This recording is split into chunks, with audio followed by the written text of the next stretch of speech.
C'était à la folie, les amis. Mardi soir. J'étais en garde à vue. Pour une fois, c'est pas de ma faute. Ok?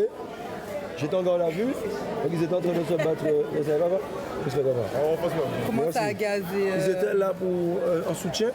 Ils sont arrivés, ils ont commencé à gazer et à tirer à balles réelles, les amis. Regardez. Une voiture banalisée. Regardez, une voiture banalisée. Regardez, les amis. Attendez. Ah. Oui, non, le micro est là. Attendez. Regardez. Regardez là. Bonjour. Vous la voyez? Regardez son bras. Enchantée. Bon, je laisse. Voilà. Tu as été opéré? Oui, j'ai été opérée en urgence mardi, dans la nuit de mardi à mercredi. Donc j'ai une fracture du radius, tous mes tendons de la main qui étaient arrachés. Ils ont enlevé 8 plombs dans ma plaie et il y a 2 qui ne peuvent pas enlever parce que les plombs sont trop près de mon artère et de mon nerf. Donc ça va rester là à vie. Et tu as posé une plainte? J'ai 3 mois. Là, j'ai été samedi matin au commissariat de Fort-de-France pour porter plainte. Ils n'ont pas voulu prendre ma plainte. Ils m'ont dit que c'est délicat. Donc là, je vais passer directement par le procureur pour déposer plainte directement contre les CRS de Martinique, puisqu'on a bien vu une voiture banalisée arriver sur nous sans sommation, sans se signaliser. Et ils étaient habillés en policier? Et ils étaient en policier à l'intérieur. 4 policiers habillés, 4 gendarmes, enfin habillés en noir, comme ils sont habillés là.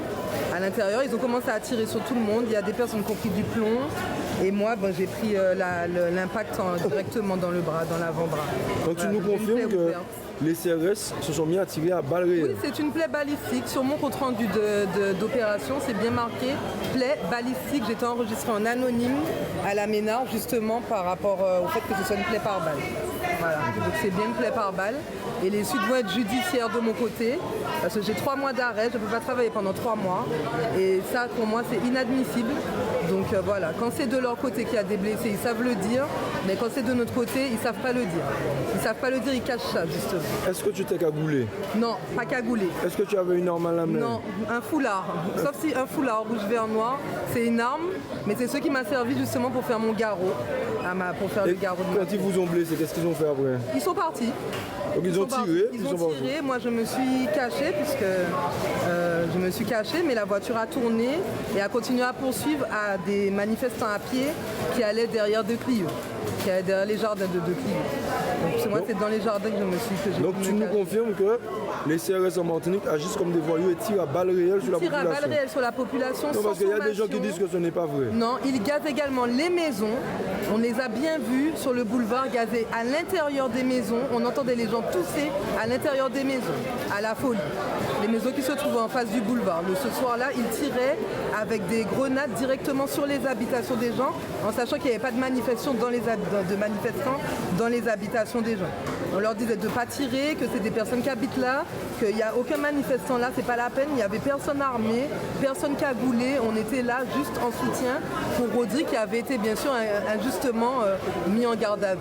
Donc c'était une manifestation pacifique, on jouait du tambour, ils ont commencé à nous gazer, à nous envoyer des flashballs et moi j'ai reçu une vraie balle. Sur mon rapport, c'est plaie balistique.